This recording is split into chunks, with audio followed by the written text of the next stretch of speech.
జై గోమాత, జై జై గోమాత.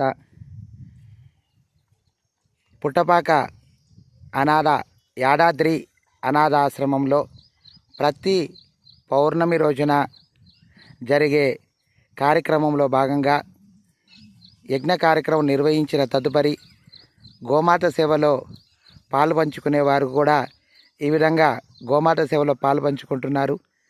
ఇది ఎంతో పూర్వజన్మ సుకృతం ఉంటే తప్ప ఇలాంటి అవకాశం రాదని అందరికీ తెలియజేయాలని మరియు ఇటు విషయాన్ని గమనించాలని చెప్పేసి పుట్టపాకలో యాదాద్రి అనాథ ఆశ్రమంని నిర్వహిస్తున్న శ్రీ చంద్రశేఖర్ గారు, వీరు మాజీ సర్పంచ్ గారు, వీరిక్కడ ఈ యొక్క పుట్టపాక రామలింగేశ్వర స్వామి దేవాలయ పరిసర ప్రాంతమందు వీరు ఈ యొక్క నిర్మాణాన్ని ఏర్పాటు చేసుకొని తర్వాత ఇందులో అనాథ ఆశ్రయులను కూడా ఏర్పాటు చేసి తర్వాత ఆధ్యాత్మిక సేవా రంగాలలో వీరు ఎనలేని కృషి చేస్తున్నారు.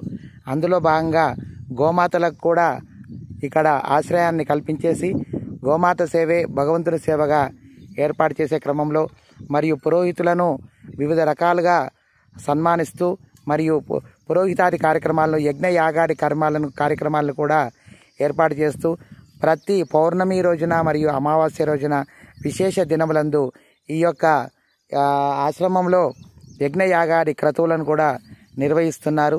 ఇంతటి అదృష్ట భాగ్యంలో భాగంగా సనాతన ధర్మానికి ఆనవాలమైనటువంటి ఈ భారతదేశం సనాతన ధర్మంలో ఉన్నటువంటి వేదాలను మరియు వాంగ్మయాలను మరియు ఉపనిషత్తులను మరియు పంచమ వేదాలను షష్టమ వేదాలను కూడా పోషిస్తున్నటువంటి పురోహితులను కూడా గౌరవ మర్యాదలను కొనసాగిస్తూ భారతదేశం అంటేనే సనాతన ధర్మానికి ఆలవాలమని చెప్పేసి కొనసాగుతున్న క్రమంలో గోమాత యొక్క ప్రాశస్త్యం, గోమాత యొక్క సేవ ఈ జాతికి ఎనలేని కీర్తిని అభివృద్ధిని సాధించి పెడుతుందని తెలియజేస్తున్నాం. ఇటు విషయాన్ని గమనికలోకి తెలియజేస్తూ జై గోమాత, జై జై గోమాత, జై గోమాత, జై గోమాత.